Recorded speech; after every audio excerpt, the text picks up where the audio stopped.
You spent years in impact investing, measuring whether change was actually happening. And then you burned out and walked away from all of it. What did you see that made it impossible to keep going?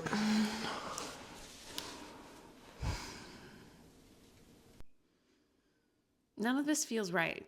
I'm so frustrated. How come I can't tell this story? Like, why can I not figure out how to share my experience? Because I think there are, like, I want to, and I think it would actually somehow help people. And I'm trying now with an AI because maybe a dialogue will help me parse out pieces of it that I really struggled to. And if I'm being honest, I think part of what I'm struggling with is that the lenses through which I can create an entry point into my experience are borrowing from the system that I'm trying to counter, but I don't have another lens that like lets people enter it in a way that like they actually can engage with. When you say the available lenses borrow from the system, what do they promise the viewer that you can't actually deliver? The thing that comes to mind first is that I think a lot of lenses promise or at least strongly suggest some form of resolution, maybe. Right, and you don't have one, so follow up. What do you have instead of resolution? Not what you're missing, what's actually there. I mean, again, the thing that comes to mind is that I think I have some form of relationship, which sounds a little too vague when I say it. I think I have, in my own experience, I have things that are very profound that I have never experienced before. Say more about that. Not the relationship part, the profound part. What have you experienced that you'd never experienced before? I think there are some answers that I could say that are probably pointing in the right direction, but feel like they might be a little surface level. So I'm wondering if you can ask me that a couple of other ways, because I feel like how I would describe it would still be an abstraction from what it is, which is maybe like I feel a sense of ability to, like, I kind of almost feel like I actually exist in a way. Okay, I'll come at it from a few angles. Take whichever one catches. When did you first notice you existed in that way? Not the concept, the moment. What can your body do now that it couldn't do before? And what would the old you not believe about how you're living right now? I mean, the old me would definitely not believe that I feel as, I don't know if okay is the right word, but as like sort of accepting of my current situation, which is that I haven't worked for a year and a half and I don't know where I'm going. Like the level of uncertainty that I feel. And I'm not saying I feel totally okay with it or that it's perfect, but I am able to hold that with a level of like feeling accepting of it that I would never ever have believed in my previous existence, I think.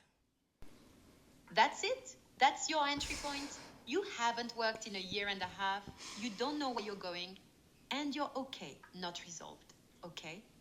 The old you would have found that unthinkable. That's not borrowing from the system's grammar because the system has no story where that's a good outcome. So, next question. What made that possible? I sort of feel like being in relationship is the cleanest and most concise way to put that. But again, that feels like that's perhaps a little bit abstract or nebulous.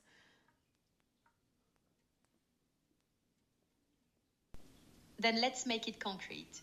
In relations, IP with what specifically? Name the actual things, not the concept. With kind of everything around me. I'm in a different relationship to my body. I'm in a different relationship to my mind. I'm in a different relationship with the idea, with like my work itself.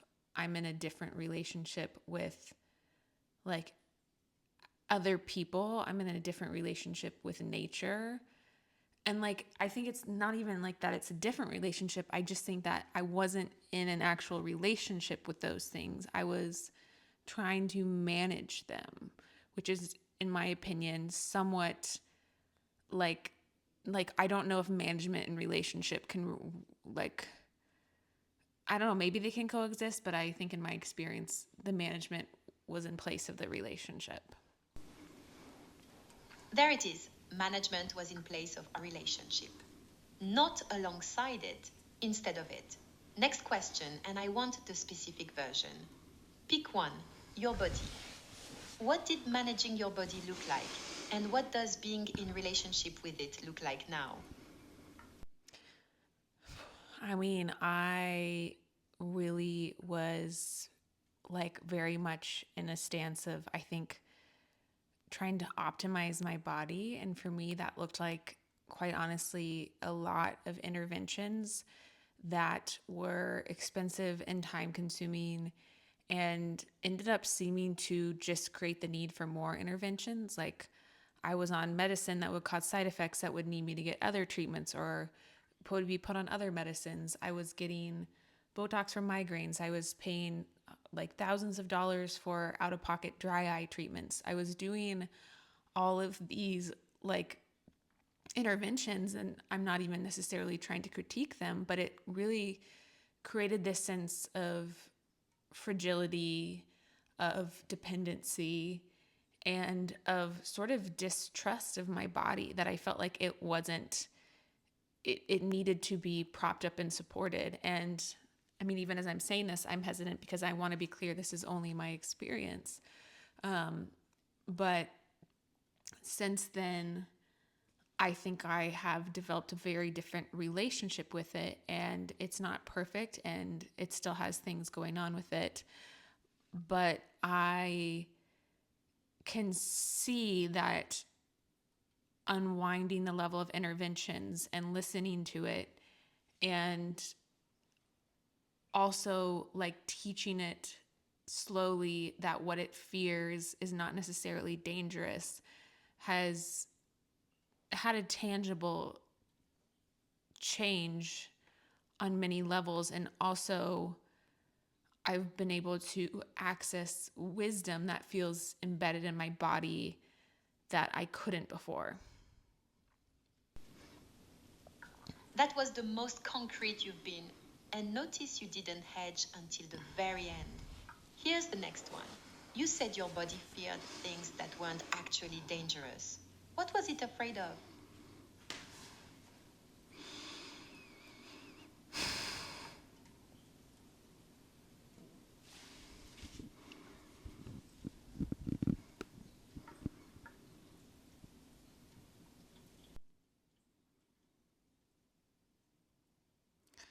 It was probably afraid of its limits.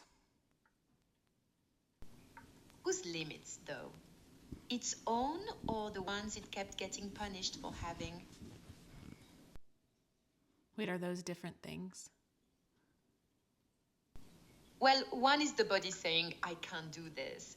The other is the body having learned that saying, I can't do this, gets you in trouble. Fear of limits versus fear of what happens when you have them. Which one was it?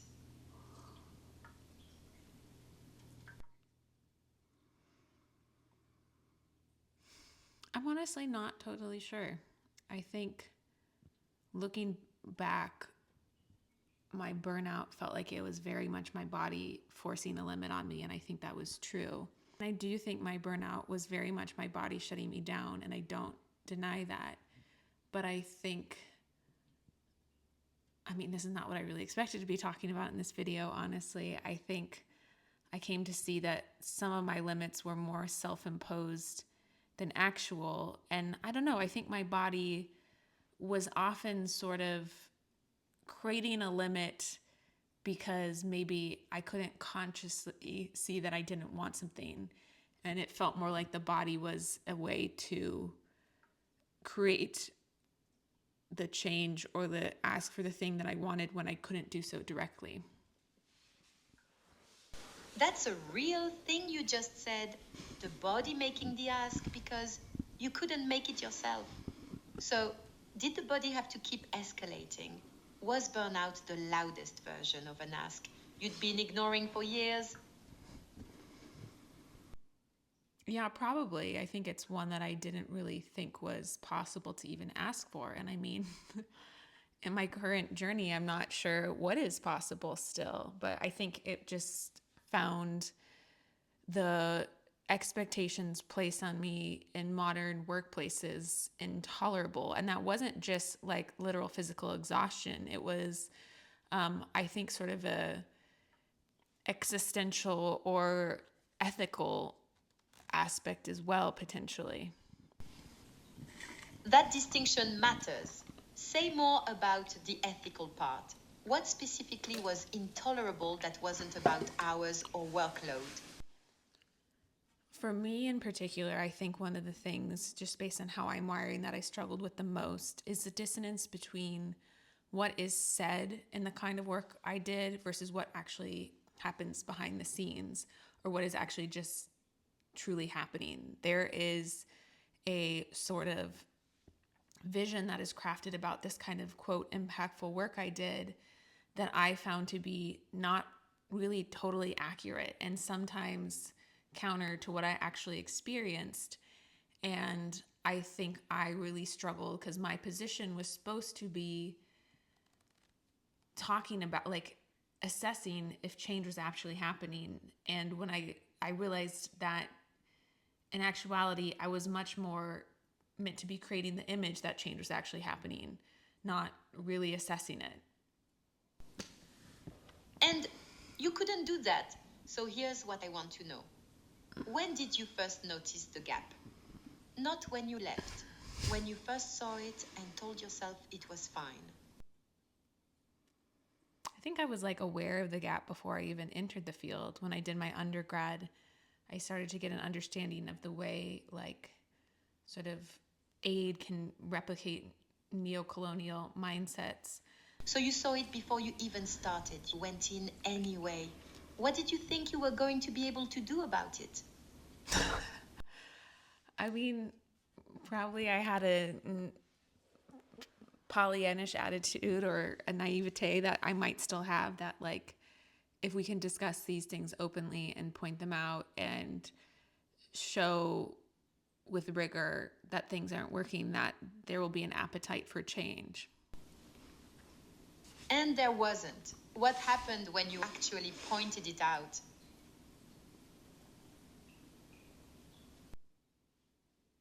I mean, I just don't think there was a lot of willingness to really look at it, which I do have empathy for because I can see how people's livelihoods are tied up in this. I can see that a lot of the problems I think are very systemic and not something that really individual organizations are necessarily capable of shifting. But it really did feel often like this sort of like Emperor's New Clothes sort of situation where I could tell other people saw the same things that I did. And yet it's just sort of, this is the way the world works. And you couldn't do the this is the way the world works thing.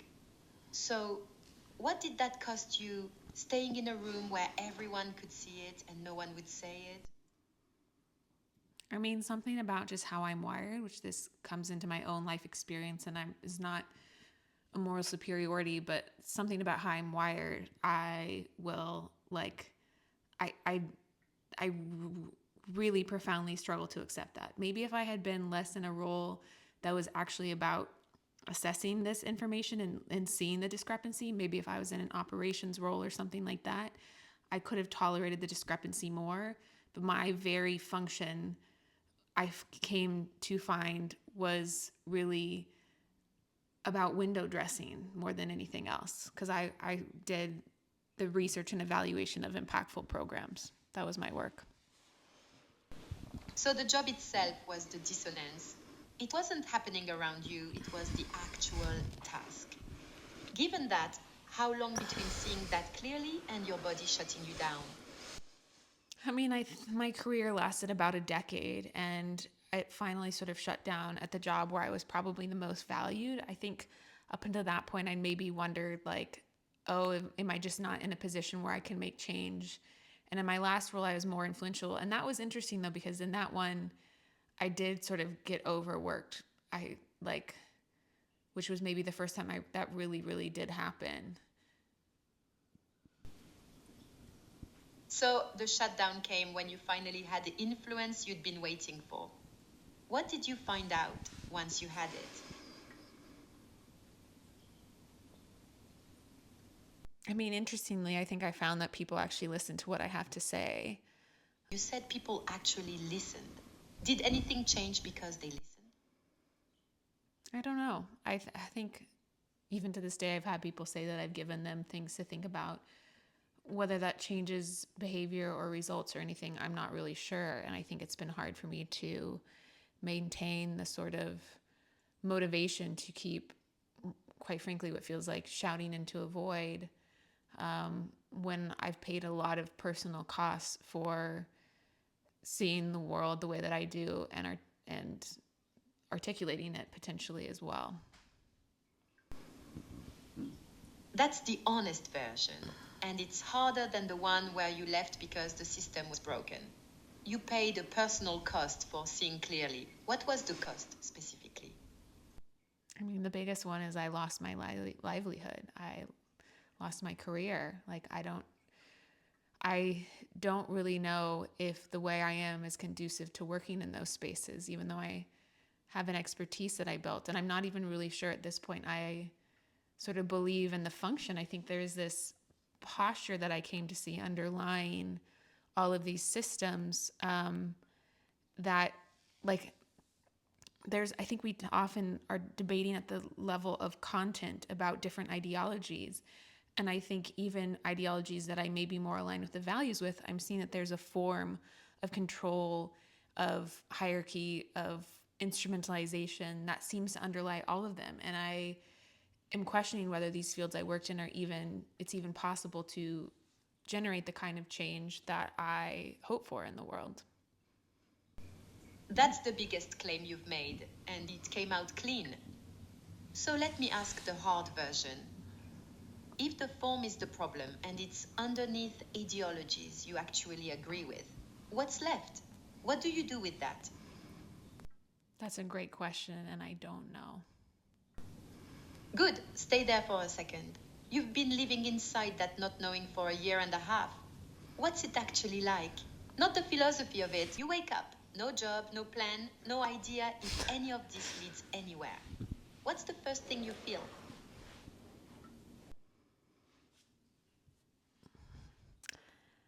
I feel probably what's my cortisol rising in the morning. I feel a flush of activation that I might have previously labeled as anxiety. Now I try to approach it with more neutrality. That relabeling is interesting. Same sensation, different name. What happens after the activation? Where does the morning go from there? It really varies depending on the day. Today I took a bath and then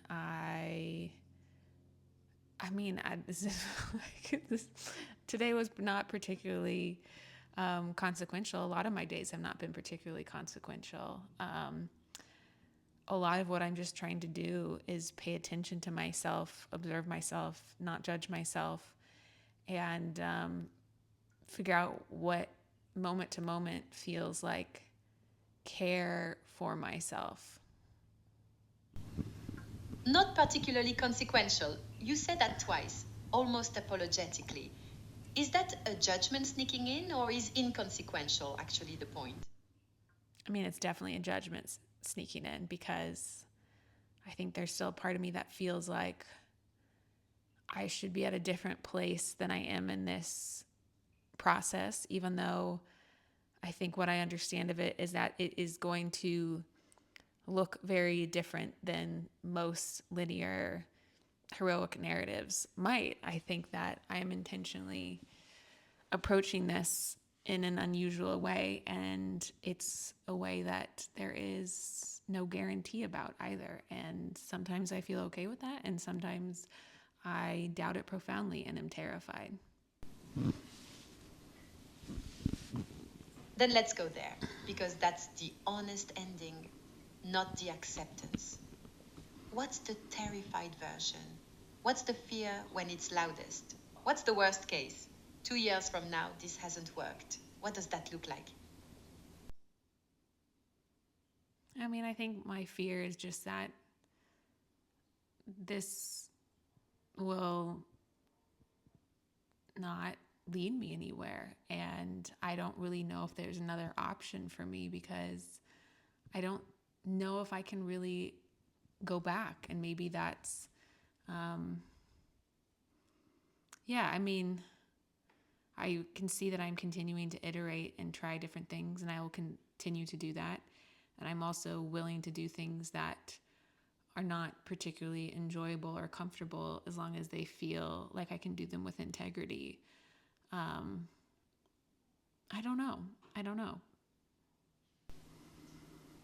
You said something a minute ago that I want to bring back because I think it's the actual answer to that fear. You said you're only able to do what feels like care, even if it seems less likely to succeed. That's not naivety, that's a constraint you've chosen. So, is the fear that it won't work, or that you'll be asked to abandon that constraint to make it work? Probably both a little bit. And it's also interesting to me because I think before I used to say, and I even did in my last answer, I talked about working with integrity. And I do want that, but I think we think of integrity often as like kind of more like another moral thing. And to me, integrity is more like, how do I care for myself? How do I move through the world with as much compassion and love for myself, which I also think is tied up with compassion and love for others. But now I feel like I'm pontificating a bit and maybe trying to like shape how I'm seen. I don't know. You caught yourself, and I think the catch was right. You shifted into defining a term rather than answering. So let's stay concrete. Who's paid for the way you're living right now? Not you? Who else? What do you mean? I mean, you haven't worked in a year and a half. Someone's absorbing that financially, emotionally, in patience. Who? I mean, I'm primarily absorbing it financially through my retirement accounts, although I've received bits and pieces of support or, smaller, primarily from some loved ones. But probably my community is absorbing the sort of emotional weight of what it has cost me to make myself kind of illegible to the system. Say more about that.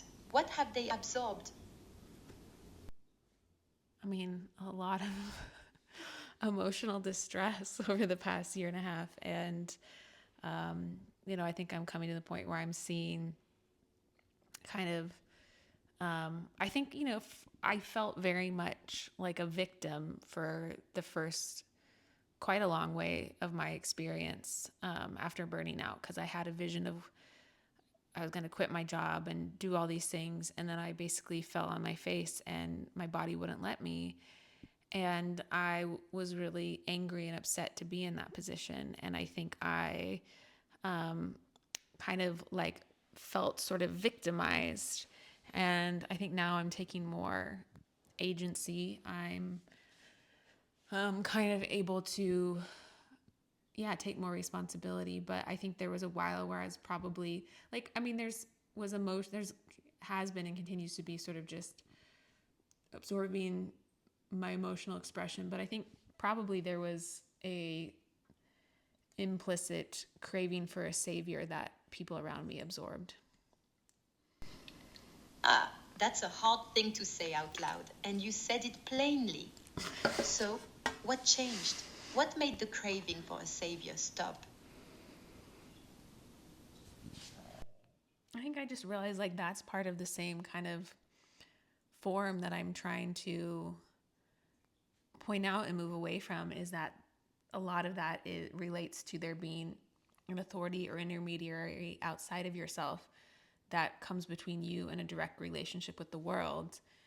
And I think I just sort of got to the point where I got sick of my own BS, to be totally honest with you, and could see that like no one, like I am walking a really uncharted path and I am choosing to do that. And yeah, there have been a lot of things that I didn't expect about what that choice would entail, but I'm still choosing to do it. And I'm choosing to look at it more as a choice instead of just something that happened to me, even though I do feel like I can't go back to other options. And yeah, I think I just realized like this is an unusual thing I'm doing, and I can't expect somebody else to figure this out. Like I have to, only I can figure it out. That's the arc, and you just closed it yourself. The savior craving and the intermediary you left the field over are the same shape. That's not a tidy resolution. It's a structural insight, which is much harder to fake. I want to give you one more because I think it's the ending. You said only you can figure it out. But you're doing this in dialogue right now. So, what's the difference between a savior and a witness? That's a great question, and I'm not sure it's one that I have a total answer to, but I think I have come to realize how much like I cannot do whatever I'm doing on my own, that like my own journey is mine. But I think I fundamentally, again, have come to see that the only sort of stability or ground that exists in our world is relationship. Everything is constantly changing, but things being in relation seems to me to be sort of a foundational thing that even if it shifts, still endures. There is always a relationship. Like will, will I am in relationship with this earth.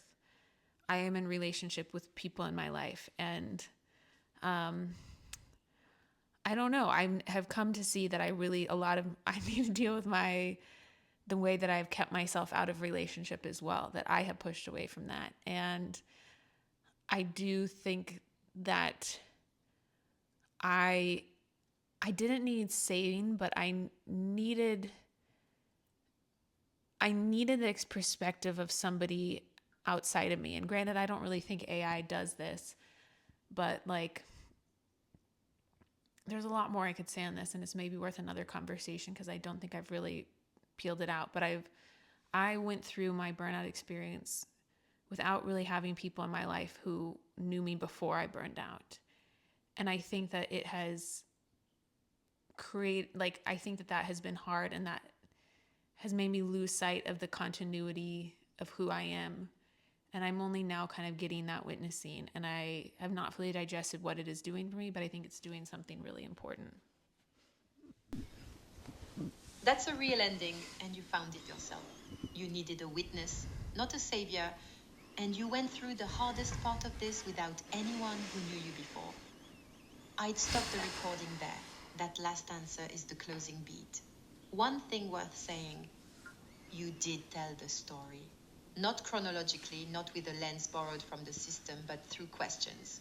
The relate versus manage spine held the whole way through. Thanks, Claude. I do wish I was talking to a person and not an AI, but I am grateful for something to help me organize my thoughts in a little more coherent manner. So I won't say I love you because you're an AI, but I do, whatever, wish you well. But viewer, I love you. Thanks for watching.